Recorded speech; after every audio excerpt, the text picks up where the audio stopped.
What's up, you guys? Welcome back to another episode of the Let's Just Be Real podcast. I'm your host, Marissa Tong. Thank you for tuning into another episode. Today, we're joined by another beautiful guest for the week, Miss Stephanie. Welcome to the show. Hi, guys. Thank you for having me, Marissa. Thank you for coming. So good to see you. Oh, likewise. It's been too long. Too long. But you look the same. Like, you always just... so put together. Always. No, honestly, always. Oh, God, you're being so nice. Thank you for saying that. I receive that. Even though I don't always feel that, I receive it. Thank you. Yeah. Well, we see it. We see it. I see it.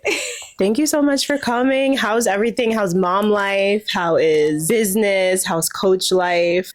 So mom life, I guess we'll start there because that's my favorite, which is weird because I didn't know that I even wanted this job. That was one that I was like, oh, maybe I'm just going to apply and see what happens. Yes.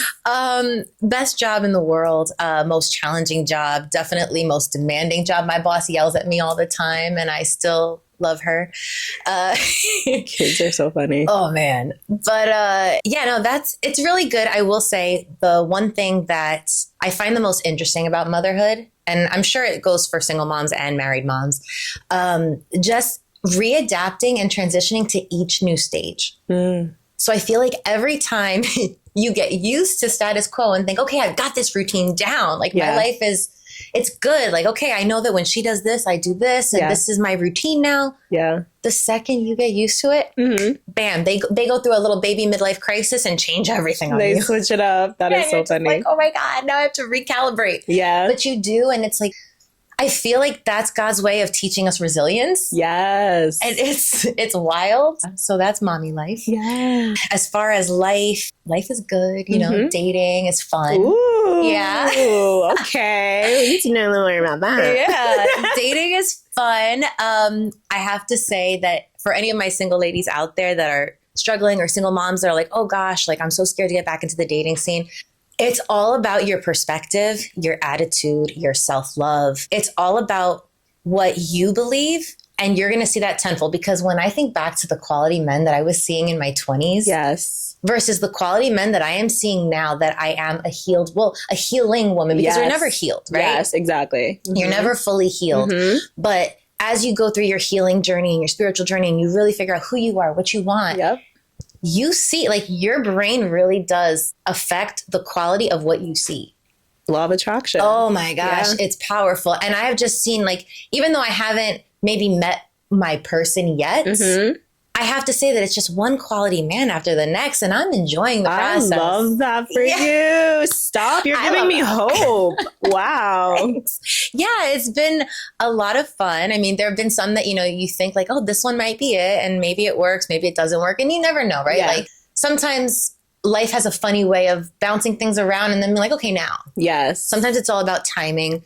But yeah, I can't say that I've met anybody in the last, since I started dating. Yeah. Since I started dating again. Because, I took some time for me. I haven't met anyone that was honestly like a bad guy. Yeah. Or if I got that vibe, I am so proud that I was very quickly able to navigate and say, oh, this doesn't work. Move on. So, knowing your standards. Yeah. And feeling red flags. Yeah. And listening to them, because let's be real, in your 20s, you feel them, you see them, you basically get slapped across the face with them, and you're like, but maybe he's still a great guy. I can change him. It's okay. Yeah, I could deal with this. It's okay. Yeah. No, you can't deal with it. You shouldn't deal with it. Yeah, definitely not. If you're in your 20s, you heard that, okay? Guys, listen to your gut. Actually, I definitely want to talk about meditation and listening to your intuition at some point. Yes, let's do it. Yes. But to answer your last question. We have so much to talk about. Oh my God. You give me a microphone, I won't shut up. Stop. It's so funny because on my TikTok, some hater commented, "Are you talking to yourself?" Yes, I am, all the time. Who else are you talking to when you're doing like a video or a podcast? You're talking to yourself, obviously. Obviously. Yeah. But I like to talk. So thanks for watching and thanks for the comment. Right. So I had the realization last week. Because, I've been doing this for a few years. Yes. And I don't know why I started. Well, God told me to start it. Like, it was the weirdest thing because I never liked hearing my voice. I never liked seeing myself on pictures or videos. And I was just feeling this nudge. Just do it. Weird things kept telling me, just do it. Yeah. And I did it, but I didn't know my direction. I just knew I had a lot of thoughts, a lot of passionate topics that I wanted to talk about, but it didn't really make sense. Yeah. And I feel like now I'm finally realizing like my direction, my people. Like I want to help women who have been abused and are trying to like overcome and find joy and find life and find excitement in dating again and trust themselves and the men that are coming in. Yes. So I'm really excited about this new direction that I'm taking. And yeah, the thought that came to me as I was editing a video was like, I love this. If I could just do this for the rest of my life, I would be so happy. Because it allows you to live in your truth and your authenticity. Like when you're able to show up in this way, which is what I'm loving this too, like being able to show up and have real authentic conversations with people who you actually connect with and to speak your truth and to connect with people. Like people are attracted to that. Yeah. Yeah. And I'm sure that feels good. It does. And it's something that I feel like for so long I was resisting. Like, yes, like I talked about it in one of my earlier videos about the abuse I've experienced in my life, but I really was trying to not go that way because at the time I was telling myself, you don't want to be a negative Nancy. You don't want to be this person that talks about these limiting topics. But the reality is that you don't have to talk about it in a negative way. You can talk about it in a way that says, yeah, this happened to you and that's real. Yeah. But now you get to take your life back and here's how. Let's do it together. Yes. Yeah. Giving people hope. Yeah. And like allowing people to know that like you can get out of this. Yeah. Like you can move away from that. Like you don't have to always be in that victim, mindset, because victim like mindset is debilitating. Exactly. Like that will allow you to really never reach happiness. You kind of just got to be like, okay, I went through this and it sucked and I'm learning from it. I'm still feeling some type of way, but I know on the other side, like things are about to be lit. Exactly. And that's my goal too. Like even as I'm like trying to help other people, which by the way, I hate that word victim. Like I refuse to call myself a victim. I'm a survivor and thriver. Yes. But you have to acknowledge where you came from and recognize that, yeah, at some point you were, but look at where you are now. But like even beyond like helping other people, I find that the more I talk about it and the more I give these tips and these guidance and these different mindset shifts, it helps me get even stronger. Yes. So it's like I'm helping you and I'm helping me and we help each other and we all grow as a collective, because I'm sure you've heard that phrase that when you heal yourself, you heal, 7 generations front and back? Yeah, I think something like that. I don't know the exact number, but yes. When you help yourself, ladies, you help women all directions. Okay? Everybody that's around you gets inspired to shift. Yes, that is so true. Yeah. And I do think that there's like select people too who are like that is their main purpose too. So like you're one of them, like I would say I'm one of them. So like there's these select people. Do you know about like human design? Yes. Are you into it? Yes. I'm a projector, a 5-1. Okay. I don't know my number. Okay. But I'm a generator. Okay. Yeah. And damn, what is my number? I don't even know. We'll go back and we'll do the chart. Yes, we will. In fact, I have a friend who is a human design coach. We can bring her and talk to her. Yes, I would love that. And she's in New York. She's in Brooklyn. That would be amazing because I was literally just thinking about that. I'm like, who over here knows about human design? Like, I would love to talk to them. Yeah. But specifically, like in your human design, you can have a gift that is where you're supposed to like raise consciousness or you're supposed to help other people like elevate, So I think specifically like you probably. Yeah, I'm a teacher. Yeah. I'm a teacher. I love that. Yeah. So let's talk a little bit about mom life and how you manage like to take care of yourself and balance, especially like as a single mom. Like how do you manage to pour into yourself? Like what are your self-care practices? What does that look like for you? So I will start by saying there are good days, there are bad days, and there are days in between. Yes. So a perfect day starts with me getting up 5:30 in the morning. I immediately don't look at my phone. Because you talked about that recently. And I was like, girl, that is so true. Yeah. Do not pick up your phone. Yes. And just go straight, brush my teeth and go straight to my living room, my yoga mat, and meditate. Oh, yes. So that's normally on a perfect day, the first thing I do, because like we talked about, like I want to get back to intuition. I notice for myself that I fall out of alignment when I don't do that. Yes. When I don't give myself those couple of minutes, and I only do like 5 minutes usually because I have to like keep it moving. But when I don't give myself those 5 minutes, I feel lost. I feel anxious. I feel like out of whack. Yeah. But when I do, half the time, those are when the best thoughts come. Yes. Like the days that I batch record are the days that like I had a great meditation session and God told me this and this and this and I write it all down. Yep. And also, like, I just want to point out to anybody who's struggling with meditation, first of all, I have a video about how to meditate. We love that. We will link that. Send me that. Yep. But beyond that, I want to remind you, like, I think a lot of people, and I'm one of those people that get stuck in, I'm not doing it right. Mm-hmm. And if I'm not doing it right, I don't want to do it at all. Yeah. But the thing is that there's no wrong way to do it. As long as you're doing it, you're benefiting. Like there are residual benefits that come out of it, even if it wasn't perfect. Like it's not like a magic spell. Like if you do it exactly like this, bibbity bobbity boo, your life changes. No, like it's compound. You gotta keep doing it. And there's good and bad meditations. Like you said, like some days you're sitting there and like you can't get your mind off of what you have to do for the day. Like, but at least you're allowing your body to like sit there and be still. And I think like that's just one of the benefits too. Like it doesn't have to be like, okay, I'm going into meditation to get like all these insights and God's going to talk to me, you know, and send me like this big idea. It's more like, okay, let me reset my nervous system. Let me breathe for a little bit. Let me give myself this time before I go into craziness for the day. And if you're a parent, you're going to go into craziness. Yeah. Yeah. Yes. It's wild. So I do my meditation. And if I can squeeze in like a little yoga movement, which actually for Lent, it's funny. Like I gave up control. Yes. But I also said I'm going to do inversions every day. Because I remember like when I used to do this every day, I loved it. And it's so many health benefits and just good blood flow. So I also have been doing that every morning. As soon as I meditate, I do a quick inversion. And then if I have time before she gets up, I'll do my yoga. I'll make her lunch. But like, I'm calm. Like I think the main thing for me, and this might be a projector thing, this might just be a me thing. My biggest self-care is getting to move slow and calm. Yeah. Like when I can do that, I took care of myself. Yeah. And when I don't, all hell breaks loose and the day just feels like complete chaos. Beyond that, you know, I make her lunch. So that's like my main morning thing.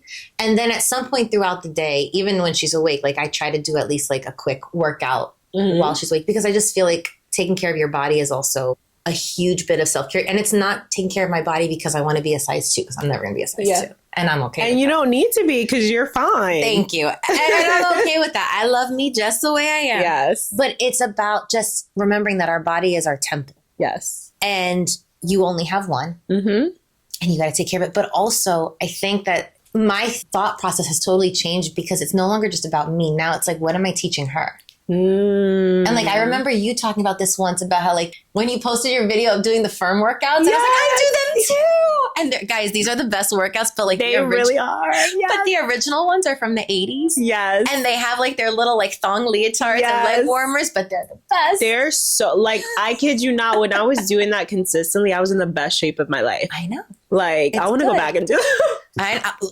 Let's do it. Girl. But you talked about how you remember seeing your mom do it. Yep. And she set the tone. That. Yeah, she sets the tone for what you're going to do. Yeah. And so that's a big thing. And I love it because like the one day that I was on the Peloton, Gracie turned around and looked at me and said, "Mommy, you're doing a great job." Oh like, my God, that is so cute. And I'm sure like you will never forget that moment. No. And wow. Like, that is adorable. So that's like my main self-care, right? And then obviously like when I put her down, I try to give myself again a little bit of like quiet time. Maybe like I'll steam my face or do whatever I need to do for me, but like take it down.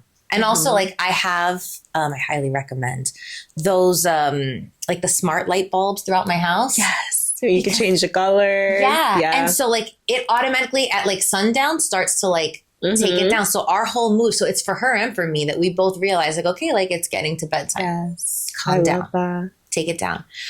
But parts of my self-care, and I'm going to go into another thing that I do with the self-care when days don't go well. And then I want to talk about with my daughter, which actually both are incorporating her.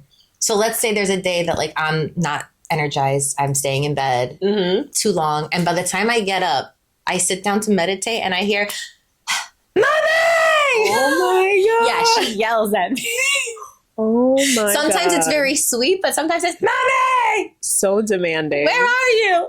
So demanding. So when that happens, I have got like, at first I would just be like, all right, I guess I'm not meditating today, or I'm going to do it later. And then I never did. And now I realize, no, that's not an excuse. I would go get her, bring her to the living room, and I grab a timer. Yes. And I tell her, I'm like, babe, you interrupted mommy's time. So I'm going to set this timer. You can either do it with me or you can just sit here and be quiet, but don't talk to me. And so I'll set the timer, and most of the time she'll do it with me. And it's so cute because like I have her at the point where she'll put her hand on her heart and her other hand on her belly, and she'll just breathe with me. for like 5 minutes. That.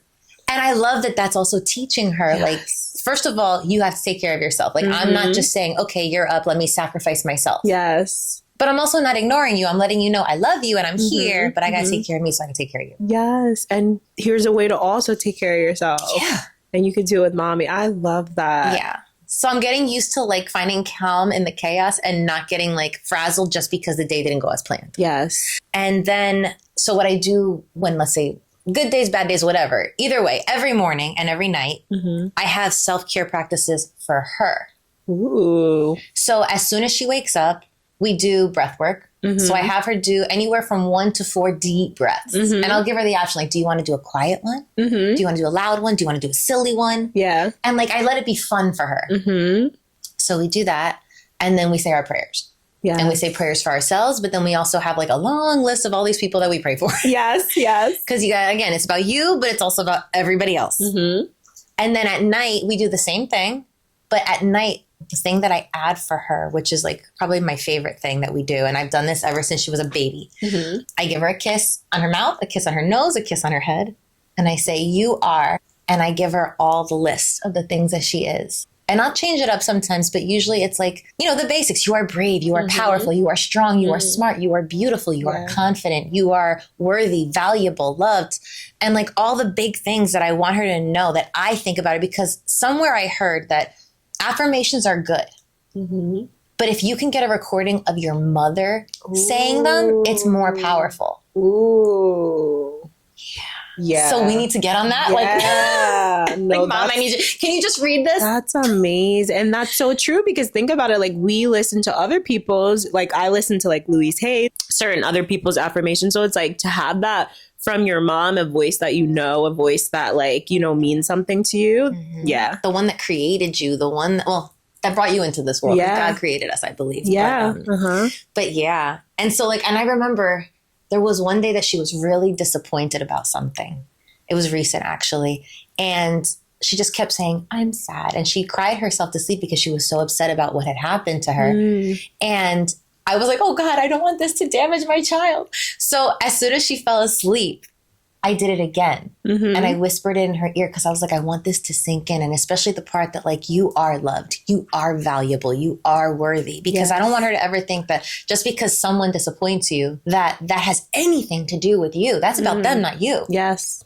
Yeah. So I think that those are like the main things that I do and that I try to like bring to her world. Yeah. I love that so much. I love all of this. I'm like sinking it in, but no, that's beautiful. And I think that if you're a parent that's watching this or listening to this, like these are some tools that maybe you can add, you know, to your nighttime routine with your child or morning routine with your child. Like, don't just think about like, you need this time. Your child also needs that time. And maybe they need that time with you, or maybe they need to understand why you need that time, you know? So don't be afraid to like be vocal about, you know, what you need. And by teaching them, then as they get older, my hope anyway, I don't know. Right. My hope is that as she gets older, eventually she'll take her time for herself and give me my time for myself. And we can do it simultaneously, but separately. Yes. That's my hope. Yes. There's no wood to knock I forgot. What's your sign? Taurus. Yes, I knew it. That's why I love you. I was thinking today, I was like, she's either a Scorpio or a Taurus. Well, I was trying to remember. So I recently looked into my natal chart. I'm a Taurus double Scorpio. Scorpio moon. And I'm a Scorpio moon and rising, and my sun and Venus are Taurus. That makes so much sense, Steph. That makes so much sense. I was like, she's a Scorpio or she's a Taurus. I was like, it's either one, but that makes so much sense. Yeah. We've had a lot of Scorpio and Taurus on this show. We're just, the combos just be on point. And then what's your daughter's sign? She's also a Taurus. I have to look into her full natal chart. She does have, her moon is Aries. But I don't know what her rising or her Venus are. But yeah, she's a Taurus with a lot of Aries. And I see the Aries. Yeah. Like, ooh, spicy. She is a spicy little tamale. And I love it though. Yeah. Like I say it all the time. It's really hard to parent, but I'm really excited for her future. So yeah. But her human design, she's also a 5-1, which I love because we have that in common and I can understand that. Yeah. But she's a manifester. Okay. So she's going to take over the world, but that's also adding to her spicy. Because I don't know if you know this. They also, when they get interrupted, when their flow gets interrupted, their response is anger and frustration. So it's like, I have to be ready to navigate that at any point. Yeah. and just deal with the fact that, okay, like I already know, like she's not being disrespectful. This is her human design. Yeah. I love that human design allows us to like learn about not just ourselves, but other people. So like your people in your family, your partner, whoever, like it's a better way to understand them and you, and kind of like have that grace and compassion when you see them acting a certain way. That don't mean it's not hard. Yeah. Right. And it's funny because I don't know if you feel the same way, but especially like if anyone else is a projector, I feel like it made me, not that I never felt, I guess I kind of felt like, what's wrong with me? Why don't I fit in? Because projectors, like, we do things very differently. You know what I mean? Like we need all this rest and, you know, we can get more done in a smaller amount of time, but then to the rest of the world, that looks like lazy or procrastinating or this or that. And it's like, no, but this is just how I work best. Yeah. And fighting against the normal. Yeah. And saying, but this is how I work. Yeah. It made me feel much more normal. It made me feel like, okay, like this makes sense. Like I make sense for the first time. So that's my favorite part about learning about my human design. Was just understanding me. Yeah. And like, okay, like let everybody think what they think, but this is how I'm going to be the most me that I can be and the most successful that I can be. Yes. I want to go back to when you said, like early in the conversation, you had mentioned like when you were dating, you had taken a break for yourself. Okay. So what did that look like for you? Like what were some things that you were doing with that break? And also like, why did you decide to take a break? Because I'm currently on a break right now. So I want to I want to see like if our reasons are the same. Well, true story. The first reason for the break was just downright trauma. Yeah. I was just like, we need recovery time. So there was trauma and a lot of healing from that, which I mean, the funny thing is that I actually started my self-healing journey before that last relationship that gave me all that trauma. Yeah. And unfortunately, I talk about this in another video, like sometimes when you're healing yourself, you actually open wounds that let toxic people in. Yeah. And you don't realize it because you're trying so hard to not self-sabotage, to not like you're trying to unlearn the behaviors that made you pick the wrong people or that made you push good people. Because that was the thing. Before him, I dated a really great guy that I pushed away. I self-sabotaged. So here I'm thinking, oh, it's me. I'm self-sabotaging everybody. So let me just be more patient. Yeah. Let me just, you're being a little weird with this, but like, I'm going to give you a little more grace. So it's like, it's that fine balance of saying, you know, yes, I'm giving you space to be you, but also like, does this work for me? So that's something I would say to be really careful of if you're just starting to heal and you're starting to learn about yourself. Like proceed with caution with dating, but it's hard because how do you tell someone be open, but also proceed with caution? Yeah. You know what I mean? Because that was the thing. My heart was closed and very like walls up and I was trying to break them down and I broke them down too far. That makes sense. Yeah, it's like finding that sweet spot balance. So I think like trauma was definitely the main reason that I took the break. I was just so tired. Yeah, it's exhausting. I mean, well, like being a brand new mom, and especially like at that time, I was doing the bulk of it by myself, you know, and just I was like, oh, girl, like doing it by yourself, especially during a pandemic, was fun. And just not having those extra hands, like it's not like I could say, oh, I'm going to call a babysitter or I'm going to do this or that. Like it was the time where we were in lockdown and like we weren't, we weren't in lockdown, but it was still very like, you didn't want just anybody around. Yeah. You know what I mean? So it was, you know, trauma, exhaustion. And then just honestly, I had other priorities. Like, again, I'm trying to figure out how to, now I have a family. It went from just being me, you take care of you. And it's like, you know, you take risks and if you fail, who cares? It's just me. Yeah. I'll figure it out. But now you're head of a household. Yes. And so like, that's very different. And now like, that's my priority. So it just took me a while for those reasons and just time. But as I feel like we got into like a good flow, I felt like, okay, like now I have time. And it was funny because I had a rule. I said, which actually I'm breaking the rule right now. But I don't care.